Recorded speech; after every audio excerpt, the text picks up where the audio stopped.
think about the week that we had, it started with Woody Johnson, one of the great owners in sports. Sarcastic. He even called himself a bad owner when it comes to winning and losing, which I thought was great. But it starts with him absolutely killing the quarterback, crushing the quarterback. No one could win with this quarterback, or at least this quarterback play. Let's be fair. I don't want to be, but let's be fair.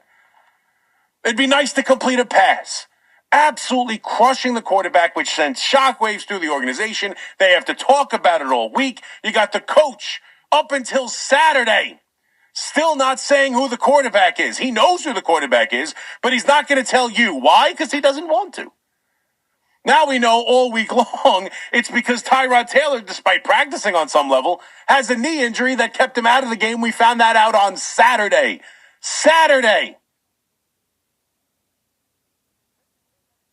We said that Fields would probably start again. I didn't know it was going to be this week. We said, you can't bash Fields. He's going to play at some point. Not only is he going to be on the roster next year probably because of the contract they gave him, but because Tyrod Taylor's, you can't count on him to start, you're probably going to see Justin Fields again this year. Well, we saw him again on Sunday.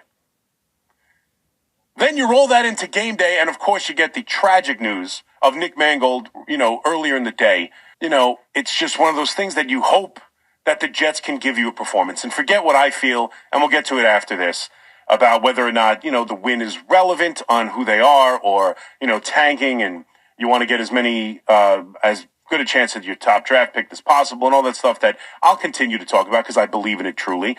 But you get the news of Nick Mangold, and you're staring at an 0-7 team going on the road against the Cincinnati Bengals team that I told you I didn't think was any good. I got calls on Friday, got calls on Saturday. Why are you talking about the Jets and their talent and their ability to possibly win this game? What are you, crazy? They have no chance to win this game. Obviously, Sauce Gardner added the Sauce Gardner injury to the part of this week, coming off a disgusting, ugly game against Carolina where they had to bench Justin Fields halfway through. Then you get the Nick Mangold news, and you just feel like you need something. You need a win. You need to come out a different team. Something needs to change with the organization. And it felt like Jet fans, the Jet, world, the Jet community just needed something better than what they have gotten. And you start the game, and it's the same thing. It looks like the exact same thing that has been what we have seen from the Jets forever. Joe Flacco and that offense go down the field. They jump out to a 10-0 lead. There's the 4th and 1. I appreciate the coach being aggressive. And I thought, Glenn had obviously a good game. And we'll get to the 2-point conversion, which I still don't understand what everybody's confused about.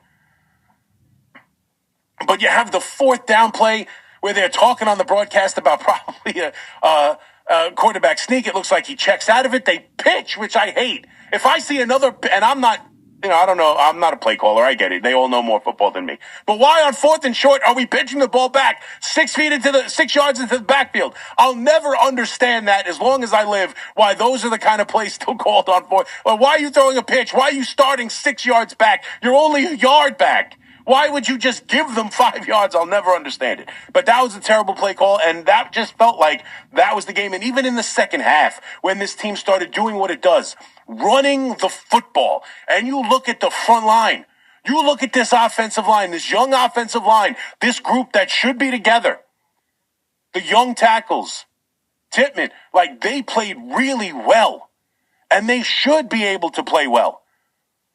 And that should be, and the coach said it in his, post-game speech to the team, their identity. This New York Jet team was supposed to be a smash-mouth, run-the-football team. And they've been able to do it at times. Their quarterback has hindered them to the point where there is no pass to throw, so the run game becomes difficult. But this offensive line can push people around. This offensive line can pass block. This offensive line against a bad Cincinnati team is good enough to dominate the line of scrimmage. And this offense in the second half just completely overwhelmed them. And Breece Hall, and that's the other thing I talked about with the talent. Breece Hall is as talented and diverse a back as there is in this league. You watch him play, He is an excellent running back. And there's going to be a lot of conversation on whether or not he should be moved, and I'm open to it, despite the fact that he's a great running back, because when you have a team in the position of the Jets, I don't think you necessarily need Breece Hall. He's great. They're 1-7. They're still 1-7. But in the second half of this game, the offense in the fourth quarter, the Jets went into the fourth quarter down 15 points. And the Bengals came back and scored the touchdown.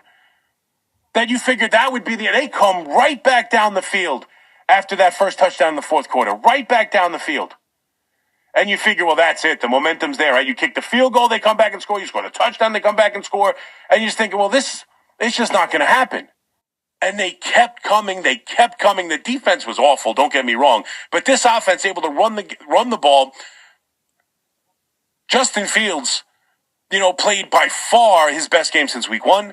We talked about it. He talked about it. In the postgame, he looked a lot more free out there. I don't know if the comments from Woody Johnson freed him up, pissed him off. I don't know. And I'm sure many of you heard me yell all week. I already got one guy on Twitter. I'm sure many of you heard me yell all week about how devastating those comments are and the dysfunction of the organization. And I'm sure now, Woody Johnson making comments to get that team ready to play, get this quarterback back on his game. And he didn't play all that well, but he played well enough. And certainly, this team, 500 yards of offense, overcoming a 15-point fourth quarter deficit. And then even the coach, who I thought played the entire game to win. He'd never played not to lose. We've seen him play scared at times. The end of the first half was awful against Denver. We've seen miserable performances from him. This game, he came out and attacked. The offensive game plan was better. They were able to run the football. And then in the fourth quarter, and I don't understand what people are so confused about. The coach didn't make this up.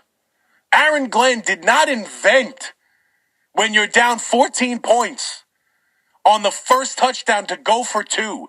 This has been a topic now for a couple of years.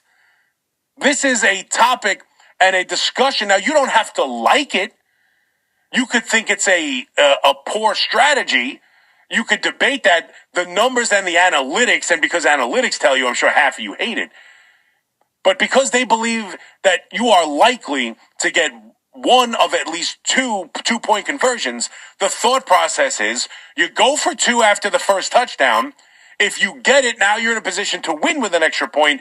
If you don't get it, you're still 1 score down with a 2-point conversion to tie the game, and they like their odds of converting at least one of 2-point conversions. The numbers tell you to do it. That is the new age of football. This has been discussed. The broadcast, I couldn't believe the broadcast is like, this is an odd 2-point conversion. No, it's not. It's not an odd 2-point conversion. This has been going on. You can, if you want to say, here they go with this 2-point conversion with down 14. I don't like this. I don't know why they continue to do it. That's fine. I disagree with you. I think it's clearly the right football play. But, if you don't like it, fine. But this is an odd one. And then, but everyone in the, what are they doing? What is the coach doing? I got to defend Aaron Glenn on this one. Going for the 2-point conversion is debatable on if it's the right play, but it's a strategy that's been invoked by countless NFL teams over and over again over the last 2 years. Probably longer than that. That's a good strategy. It's a bold strategy, and I like it. And I like challenging the play. I'm not sure if it crossed over the goal line or not, but he made a good challenge. He's excited on the sidelines, and this team got up, and I'll give him that. I still don't know, and I've given you the reasons why I don't think Aaron Glenn should be the coach after this year. I still don't think he knows how to manage a quarterback. I don't. He picked Justin Fields. I still don't think Justin Fields is the quarterback of this team. I mean, it's one game. He played relatively well. The Jets don't have a quarterback. He's still awful. I think now when you consider Tyrod Taylor's inability to stay healthy and the idea that they got their one win and I don't know what else you're expecting from this team and maybe he's loosened up, I'm probably past the point of worrying who the starting quarterback is. I'm probably willing to just roll Justin Fields out there no matter what the rest of the way, but he is clearly not the future. They handpicked a quarterback who can't play, and this coach, this decision on who's going to be the quarterback in the draft next year is too big. Too big to let him, who's shown you he can't handle the quarterback position. We saw it all week. everything about how he's handled the quarterback has been a disaster. And that's the reason I'm so, anti bringing him back. Not because he can't get better. And clearly he coached a better game today than he's had at any point this year. I thought this was by far his strongest game. And I will give him this. His players never gave up. They didn't give up when the game started, although they didn't play as well. They're down multiple scores in the fourth quarter. They're down multiple scores in the second half. They get the touchdown, and still the defense can't hold and they go down the field to punch the ball in. And the team still didn't give up. They play for him. I will give him that. Aaron Glenn has not lost this team. This team is playing for the guy. This team has shown that they like the guy. They, given when Christopher Johnson gives them the game ball in the locker room, they're excited. This is, as much as I have issues with Aaron Glenn, and how could you not? At the very minimum, his team got up for this game. His team did not quit on him, and they talked about it on the broadcast. You're looking to make sure these guys don't quit. The Jets never quit today, ever. And they were able to do what we were thinking this team would be, a run-the-ball team. They ran the ball they have Davis runs for 65, Breece Hall runs for 133. They run for 254 yards as an offense. 254 yards on the ground, 248 through the air. 500 yards of offense. And I told you Cincinnati stinks. It doesn't matter. I don't care who it's against. 500 yards of offense is a legitimate offensive performance. And to score 23 in the fourth quarter after not being able to score a touchdown the last two games, that was an impressive performance from the New York Jets. That is a stunning performance from the New York Jets. And one of the more surprising wins I can think of when you roll it all up into everything they did. Everything that happened this week, off the two previous losses, off of the quarterback change at half, off of, the comments from the owner, off of being cagey and, borderline, aggressive and combative with the media about the quarterback situation, finding out on Saturday that after all it is going to be Justin Fields because Tyrod Taylor is not healthy enough to go. You play an ugly first quarter. You play a lousy first half, and yet they're able to come back down 15 points in the fourth quarter and come back and win 39-38. They employ the strategy of the 2-point conversion on that first touchdown, which again, that is absolutely the right play. You look at the numbers, and I know we don't you play the game by the gut. That's the gut. The gut is, I'm playing well right now. Let's take advantage. I don't want to go to overtime on the road. I'm not playing for a tie. I got an opportunity to possibly, get ahead where all I need is an extra point to win the damn game coming down the field. That's what you do. That's what you do. I thought it was aggressive. I thought he was aggressive in this game, and his team clearly cares for him. And the team did not ever give up. But this doesn't change who they are, what this season signifies to me and moving forward. And unfortunately, that's the main thing about the New York Jets right now. It's great to get the win. It's certainly great to give Jet fans something to cheer about on a day where they lost one of their greats in Nick Mangold. It's certainly a great day to give a Jet fan something to be excited about. But, you look at it, it's still the same thing to me. This is one game. You're bound to win a game. I'm still very concerned about the quarterback. I'm still very concerned about this coach and his ability to coach a quarterback, pick a quarterback, develop a quarterback, which are all the questions that are going to be at the end of this year because this is who they are. They're still a 1-7 football team. But for one day, that was as unlikely and surprising a victory as Jet fans had in a long time. To go into that building off of Cincinnati, they came out, put a hurting on early, and, you got to give it, even without Sauce. You look at it, T. Higgins and Jamar Chase. T. Higgins has the touchdown, but that's the only catch of the entire day. Jamar Chase, 12 receptions, sure, but 91 yards. Like, he didn't absolutely kill you the way he killed the Steelers the week before. Yeah, 12 receptions is a lot, but you go into that game without Sauce, and you're able to control that passing game to that level, and then your offense is able to put up 500 yards of offense. That is a stunning victory for the New York Jets.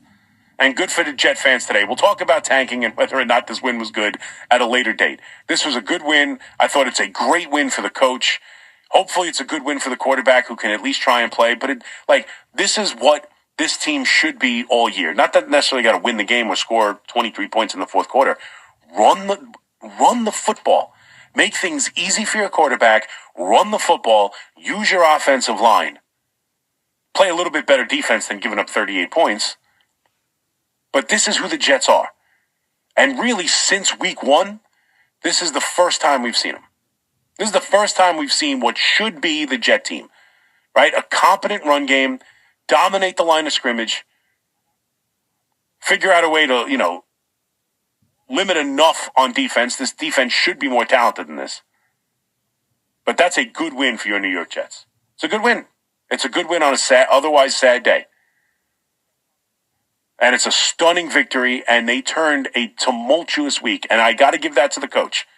I have to give it to him. I was killing him all week. I was killing him all week for the way it was handled. I was killing the entire organization. I'm killing the owner. I'm killing the coach. I mean, I did think he handled the press conference after the Woody Johnson comments about as well as you could have, but just everything about it. Yelling at the media up until Friday with the whole, I'm not telling you because I don't want to tell you. That's precisely why I'm not telling you. I don't want to tell you. I was killing him all week, killing the whole organization.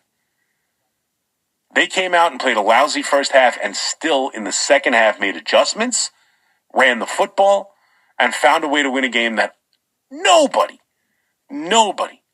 thought they would win. Nobody.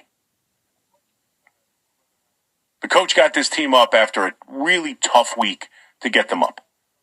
I got to give him that. And now let's see how it progresses from here. But I'm still hung up on the decision that comes in April on whether or not to keep this coach. And obviously the quarterback's not going to be the quarterback. But he had a good day. And then the question really coming out of this is whether or not you keep Breece Hall. But that was a good win for the New York Jets.